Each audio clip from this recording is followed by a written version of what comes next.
mais c'est un procès qui ne va pas changer grand-chose pour qu'il soit condamné, Donald Trump. Il faudrait que 17 sénateurs républicains se joignent à leurs 50 collègues démocrates. 5 seulement se sont engagés à le faire, 5 sur 17.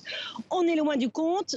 Ceux qui s'attendaient à comprendre enfin pourquoi le monde est paralysé depuis un an par une pandémie ont forcément été déçus. Après 2 semaines sur le terrain, les experts de l'OMS et leurs confrères chinois se sont contentés d'émettre de vagues hypothèses. 1 million de doses qui étaient destinées au personnel soignant dans les prochains jours. Problème, une étude sud-africaine auprès de 2000 volontaires âgés en moyenne de 31 ans affirme que le vaccin britannique est efficace à seulement 22% contre les formes modérées du variant sud-africain. Le couvre-feu, le blocage des routes et des ponts, l'interdiction des rassemblements de plus de 5 personnes n'y change rien. Partout dans le pays, les Birmans multiplient les défilés dans les rues, bien décidés à ne pas laisser se refermer la parenthèse démocratique ouverte il y a 10 ans. 2 camps irréconciliables. La rue redevient donc le théâtre des débats, violents, comme dimanche dernier.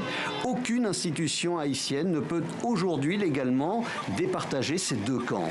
Le président Jovenel est encore au pouvoir parce que y a une interprétation qui est faite d'un article de la Constitution 134, paragraphe 2, sur la durée du mandat. Il l'avait utilisé pour envoyer des parlementaires et des élus locaux, régionaux. Et donc, l'opposition s'attendait à ce que, contre lui aussi, cet article soit appliqué. Mais apparemment, il a le soutien aujourd'hui des États-Unis et ça joue dans la balance.